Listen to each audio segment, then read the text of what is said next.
I just like Dave when he would tell me the story about how everyone was so dubious that it was so long that they would never play it on the radio. Right.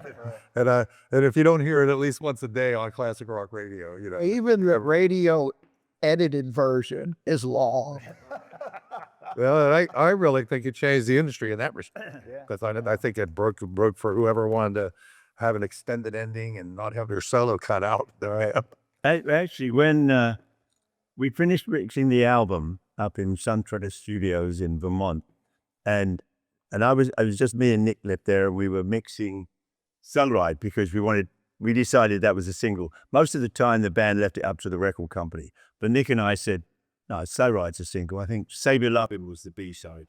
So we were up all night long. About 4 or 5 in the morning, we decided to leave, and we got to Bezel Records. Paul Fishkin was the president of the record company, and we get in there. We play it for him. He said, "Well, you can't have a 7.5 minute song." We said, "Yes, we can," and he said, "Well, no, you can't." I think Nick punched him in the ear then and said, "Yes, we can." And Paul said, all right, whatever you want.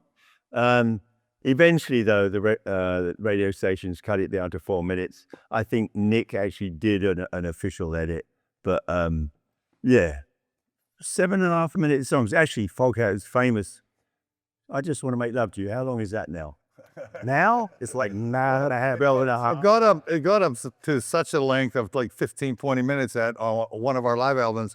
We had to separate the song in half and give it the first half of the song its own name. But it feels so good. But it does, yeah. It grew from a 5-10 second intro to about a 10-minute extravaganza. Jam band. Foghat was always a jam band. When we're writing new material at our studio down in Florida, Boogie Motel South. It's Boogie Motel South, right? We jam. That's what we do. We sit there and just play stuff and go, keep that. In fact, I remember saying to you when you were playing that really funky thing the other day. Do you remember it? Mm-hmm.